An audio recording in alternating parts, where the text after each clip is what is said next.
ரயில் news viewers வணக்கம். கொஞ்ச நாளாக எந்த கெட்ட செய்தியும் வரல. ரயிலெலாம் கரெக்டாக தண்டவாளத்தில் போயிட்டுருக்கு. நல்ல விஷயம் அப்படின்னு நினச்சேன். இதோ வந்துருச்சே அட கூடுமை.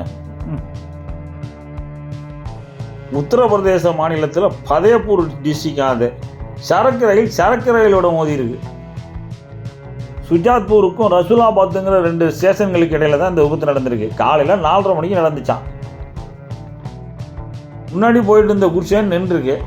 பின்னாடி வந்த குட்சைனே பின்னாடி போய் மோதிருச்சு. சிவசங்கர் யாதவ் எல்பி, அனுஜ்ராஜ் ஏஎல்பி 2 பேருக்கும் காயம், ஆஸ்பத்திரியில் ட்ரீட்மெண்ட்டு.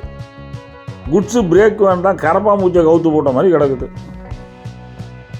என்ன பாக்ஸ் அண்ட் குட்ஸும் மோதி இருக்கு. இதெல்லாம் எப்பயாவது அரிதாக நடக்கிறது.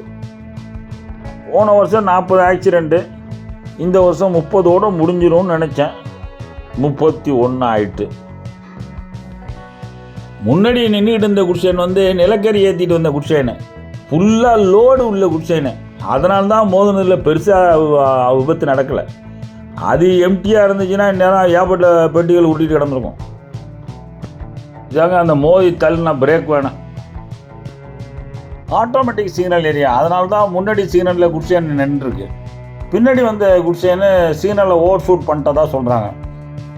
காலையில் 4:30 மணிக்கு மூடு பண்ணியில் முன்னாடி எதுவும் தெரிஞ்சிருக்காது. இஞ்சி நிற்கிற நிலைமையை பார்த்தா பட்டி டிங்கரிங்கெல்லாம் பார்க்க முடியாது போல் இருக்கு. இதோடு முடிஞ்சு போச்சு. காரு, லாரி, பஸ்ஸு இதுக்கெல்லாம் இன்சூரன்ஸ் போடுற மாதிரி ட்ரெயின் இன்ஜினுக்கெல்லாம் இன்சூரன்ஸ் போட சொல்லணுங்க. நான் வச்சுருக்க ஓட்டர் ஸ்கூட்டிக்கே இன்சூரன்ஸ் கட்டு டிராஃபிக் போலீஸ் இல்லைன்னா பெயின் போடுறாங்க.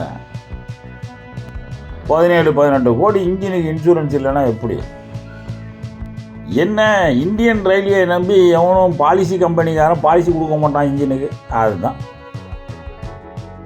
கிரேன்களை எடுத்துக்கிட்டு மீட்பு படையெல்லாம் வந்துட்டு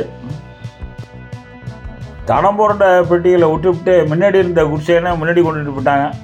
பின்னாடி இருந்த குட்சைன் போர்ஷனை பின்னாடி கொண்டுட்டு போயிட்டாங்க.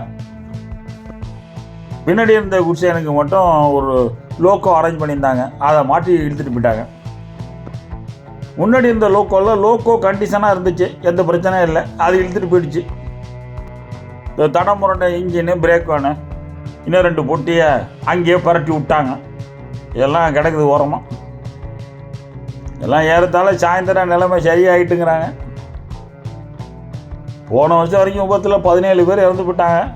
நல்ல வேலை, அதோட கணக்கை முடிச்சு விட்ருங்க.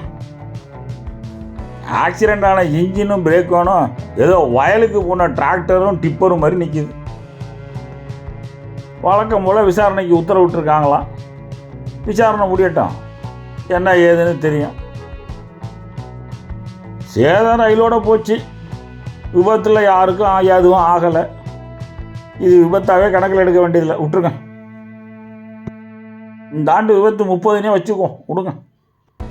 வீடியோ பிடிச்சா லைக் பண்ணுங்கள், மறந்துடாமல் சப்ஸ்கிரைப் பண்ணுங்கள், ஷேர் பண்ணுங்கள். வணக்கம்.